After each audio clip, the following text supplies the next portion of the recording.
Y este vídeo se me ocurrió porque alguien me preguntó por Instagram que cómo afrontaba, bueno, no me acuerdo exactamente de la pregunta, voy a dejar por aquí el pantallazo, que cómo afrontaba tener que explicarle a la persona detenida a las penas que se enfrenta por...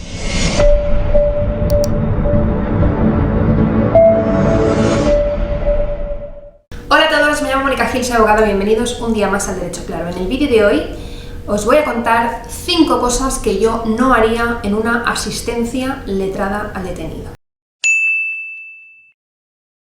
En primer lugar, yo no empezaría la conversación con él preguntándole si lo has hecho o no lo has hecho, o qué es lo que has hecho, o una pregunta tan incriminatoria. Tenéis que pensar que, bueno, pues una persona se encuentra detenida, se encuentra privada de libertad, y hasta el momento en el que llega su abogado, recordemos, defensor, seguramente las preguntas que le han podido hacer, la conversación que haya podido tener con los policías, pese a que esto no sea una declaración, pese a que haya cosas que no se ponen después por escrito en los atestados policiales, aunque a veces sí bajo esas manifestaciones espontáneas, la mayoría de cosas que le haya podido decir la policía son preguntas incriminatorias, y que venga tu abogado defensor, el que te va a defender, y que la primera pregunta que te haga es ¿lo has hecho o no lo has hecho? La verdad es que yo creo que no ayuda nada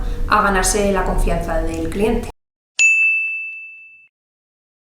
En segundo lugar, no le hablaría de artículos. Es una persona privada de libertad, seguramente lleva mucho tiempo esperando, no al abogado, sino a salir en libertad, y que venga una persona a hablarle sobre el artículo X, 520 por ejemplo, de la Ley de Enjuiciamiento Criminal y su integridad, porque lo hemos estudiado y nos lo aprendemos de memoria y nos hace ilusión recitarlo como si fuéramos opositores, pues creedme de verdad que no le interesa y no va a prestar atención. De hecho, si alguna vez os habéis fijado, si no lo habéis hecho, os animo a que lo hagáis. Cuando el policía, en su obligación de leerle los derechos en presencia de abogado, hace su trabajo desde el principio hasta el final, es decir, hay algunos que lo hacen resumidamente, igual que secretarios de la Administración de Justicia en el juzgado, y hay otros que le ponen empeño y leen las 2 hojas enteras, y vemos cuál es la reacción del detenido. La reacción del detenido es soporífera.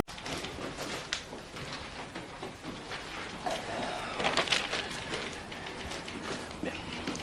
De conformidad con el artículo 520 de la Ley de Enjuiciamiento Criminal, ¿ha sido usted informado de las causas que han determinado su detención?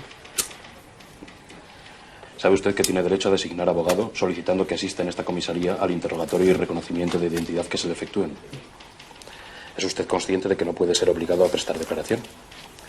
¿Y sabe usted que tiene derecho a designar familiar o la persona que desee, a la que se le comunicará el hecho de su detención, el lugar de su custodia y la petición de asistencia de abogado? Váyase la mierda, ¿quiere? Me duele el coco, joder. Que me hace falta es una aspirina o un par de reinoles y que me dejen dormir.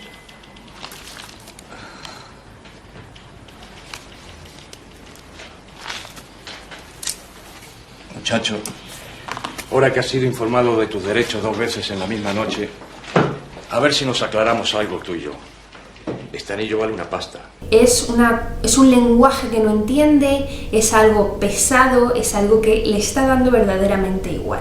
Es decir, nosotros, bueno, como abogados debemos ser garantes de que no se están vulnerando los derechos en esta detención, pero el contenido del artículo en sí, al detenido, le da igual.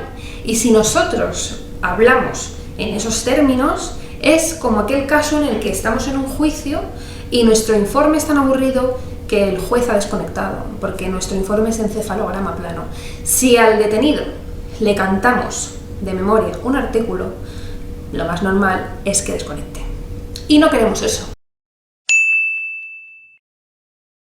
En tercer lugar, yo no hablaría de penas. Esa es la pregunta que hizo que hiciera este vídeo. Yo no hablaría de penas a una persona que se encuentra detenida, es decir, lo que menos queremos en ese momento es hundirle más. No me parece algo beneficioso trasladarle que el delito por el que se encuentra detenido tiene una pena mínima de prisión de 3 años. ¿Le va a beneficiar saber eso en ese momento? No. ¿Nos va a beneficiar a nosotros como abogados en ese momento? No. ¿Qué vamos a conseguir con explicarle a qué penas se enfrenta? Pues nada positivo, yo entiendo que nada positivo. ¿Por qué? Porque estamos en un momento actual que es el de la detención, el juicio realmente, procesalmente hablando, queda bastante lejos, y si nos encontráramos ante el caso en el que pasan el atestado policial como juicio rápido, ya tendremos tiempo al día siguiente de ver ante qué penas nos enfrentamos y si merece la pena conformar o no. Pero en ese momento, sinceramente, yo no veo que sea necesario hablar de penas. En cuarto lugar, yo no pasaría de la entrevista reservada con el detenido, y además diría que todo el mundo debería de usarla, aunque sí que se siguen viendo compañeros que todavía, pues bueno, ya hablaremos mañana en el juzgado. Si queréis ganaros la confianza de la persona detenida, lo mejor es que uséis esa entrevista reservada, obviamente habiendo antes tenido acceso al atestado, sentencia del Tribunal Constitucional 21 del 2018. Cuando asistimos a una comisaría, nos vamos a enfrentar a diferentes tipos de agentes de Policía Nacional. Unos pues pondrán las cosas más sencillas y otros pues no tanto.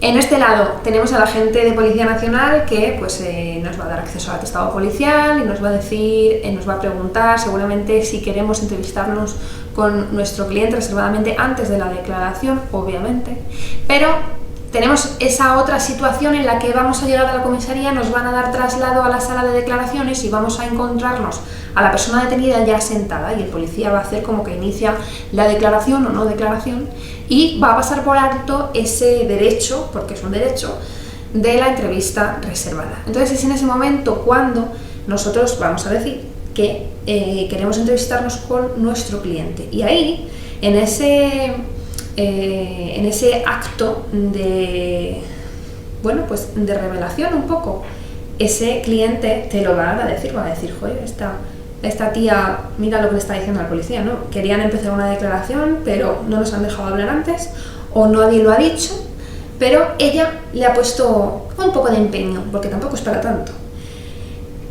Utilizad la entrevista reservada, es una manera de ganarse la confianza del cliente, y bueno, es necesario utilizarla para establecer esa primera línea de defensa.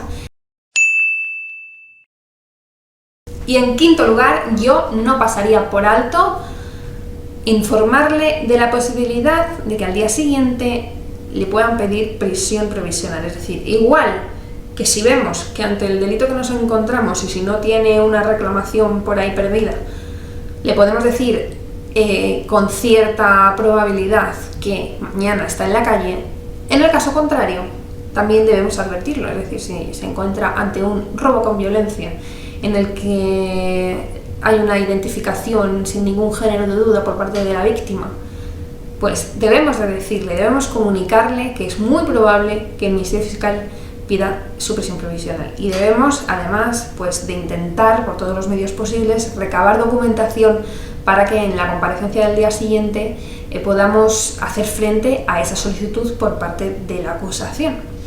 Lo más importante es que al cliente no le pille por sorpresa y que el cliente no escuche por primera vez la palabra prisión de una persona que no seas tú. Es decir, que no escuche por primera vez que se solicita prisión provisional por parte del Ministerio Fiscal, porque si no le hemos avisado, os puedo asegurar que su cara no es nada agradable. Y hasta aquí el vídeo de hoy, espero que os haya gustado, os ayude y nos vemos en los estrados.